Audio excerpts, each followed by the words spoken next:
Welcome to a new video. Today we are talking about those situations in which you feel that your only goal in a presentation is just to survive it and then forget it ever happened and hope that it will never happen again.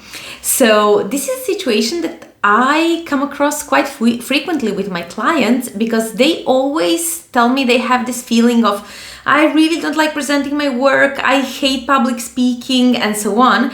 And one of the common misconception is that this feeling is due to the fear of public speaking.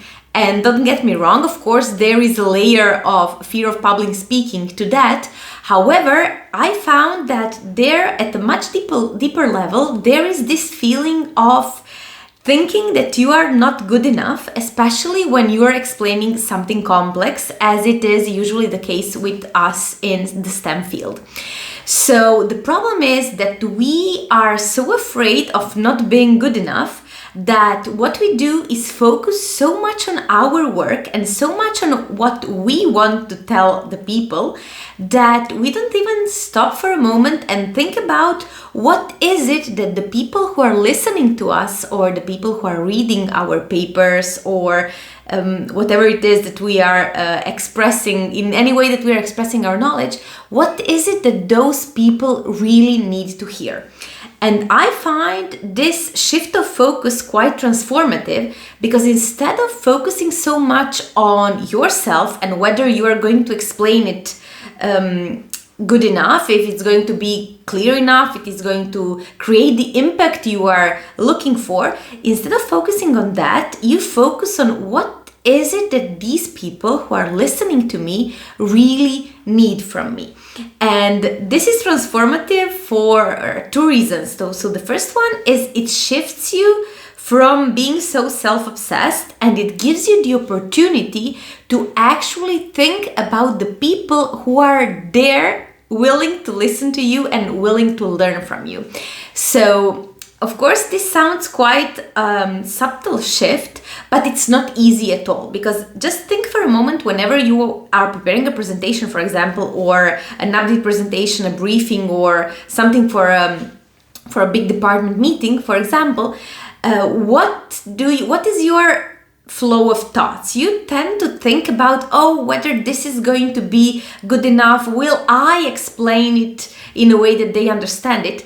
And if we just stopped for a minute and asked ourselves what is it that those people need, we would really solve almost all of these problems, because you can never go quite wrong if you give the people what you think they need. So you stop, you think about them, and you say, okay, this is something that they will find useful in order to understand my next point.